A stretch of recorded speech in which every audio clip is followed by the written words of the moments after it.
Good morning! Good morning. Hindi ko alam kung good yung morning. Hanggang ngayon may sakit pa rin ako. So, tingin ko mga idol, epekto to nung last ride ko.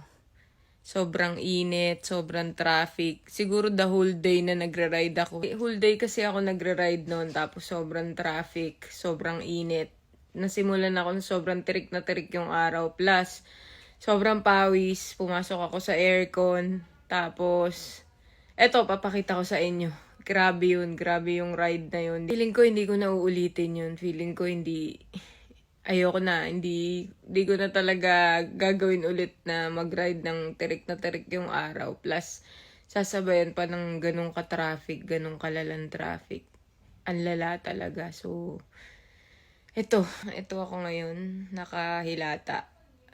Simula kahapong Valentine's hanggang ngayon nandito ako sa bed. Sobrang sama ng pakiramdam ko. Feeling ko trangkaso to.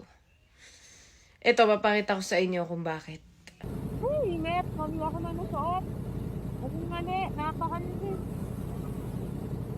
Sobrang tirik na tirik yung araw. Tanghaling tapat. Ayan o, sobrang init. Tanghaling tanghali. Nasa labas tayo. Ito yung sinasabi mga idol na pananabik sa pagmumotor. At ito na nga, tanghaling tanghali. Sa kalagitnaan pa ng traffic. Nandito tayo sa gitna. At ang gamit pa natin ay si Ford. Kakasabi ko lang mga idol na namiss ko mag-scooter pagdating sa mga ganitong traffic. Pero wala tayong choice. Kailangan nating solusyonan yung mag-iisang taon ng problema ni Ford. So magwa 1 year na siya. Pero yung problema niya, hindi ko pa rin nasusolusyonan hanggang ngayon. Kaya si Ford yung gamit natin, ang ating MT-10 SP na sports machine. Grabe yung init. Grabe yung traffic. Tapos napapagitnaan ka pa ng mga truck.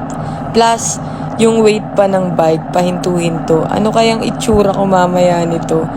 After ko mag-ride, pagdating ko sa pupuntahan ko, feeling ko hindi na ako fresh. Sabi ko kanina mga idol, papakita ko sa inyo kung ano yung itsura natin. Tapos na, malagim, hot pa, napakainit na afternoon girl.